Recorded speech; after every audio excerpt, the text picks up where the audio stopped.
My basement has never been a welcoming place. It's unfurnished, there's no carpet, and the walls consist of boring exposed brick. There's a set of old wooden stairs on one end that creaks when anyone tries to use them. Behind the stairs, there's a storage area that begins about 4 or 5 feet off the ground and goes maybe 15 feet further beneath the garage. The place is a dump, as my brother never cleans it, and toys and tools and random things are sprawled out across the entire basement floor. And that's an accomplishment considering how huge it is.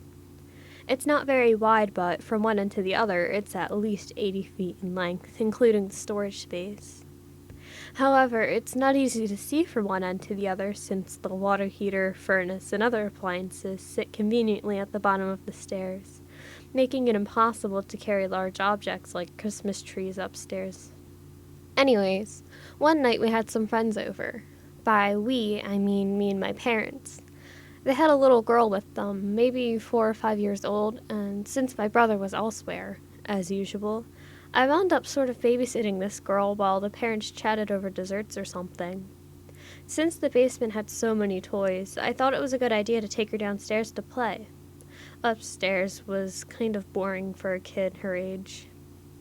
The first thing she did when she got there was find a large box. We had just replaced our washing machine, so its ginormous box was still sitting in the middle of the basement floor. It was as if she completely vanished as soon as she crawled into the box. She had entered her own little world, playing house or something. I tuned out for a while to check emails on my iPod while she entertained herself. And then she caught my attention. "Who's that?" she asked. I blinked. "Who's who?" I responded, confused. "The man over there. The man in the black," she responded, completely straight-faced. "There's no one there," I told her. "That's because he went upstairs," she told me. At this point, I took the girl upstairs and sat with my parents for the rest of the evening, not saying a word about what she said. 2 years later, I had some friends over mid-February. In Wisconsin, that means if you were to go outside at night, you'd be frozen solid in under 10 minutes. So me and my friends were stuck inside and went downstairs to investigate the haunted basement I told them about. The above story, in fact. There were 5 of us, including me and my cousin.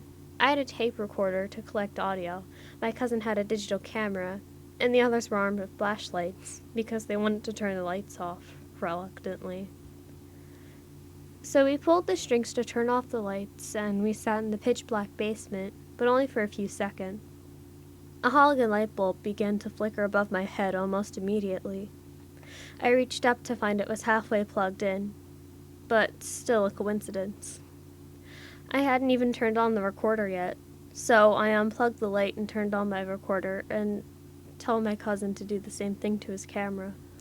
It was past 11 o'clock at night, so it was silent. Absolutely silent. Several minutes passed. We did the thing they do on TV where you ask questions to whoever or whatever. There wasn't a single response, so it turned out to be a bit of a joke. We started making fun of the situation and felt pretty stupid. We laughed for a while. Finally, my cousin's camera gave a low battery warning, so we decided to take the last few minutes seriously.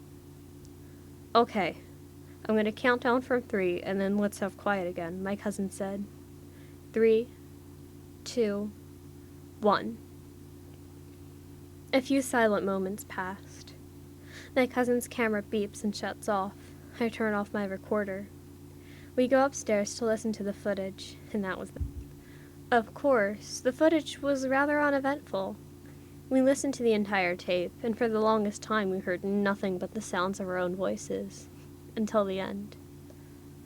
"Okay, I'm going to count down from 3 and let's have quiet again," my cousin said. 3, 2, 1.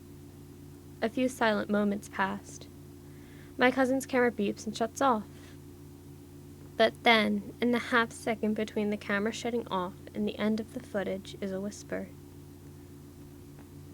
"Don't leave." We all stared at each other, petrified. "Who's that?" one of my friends asked.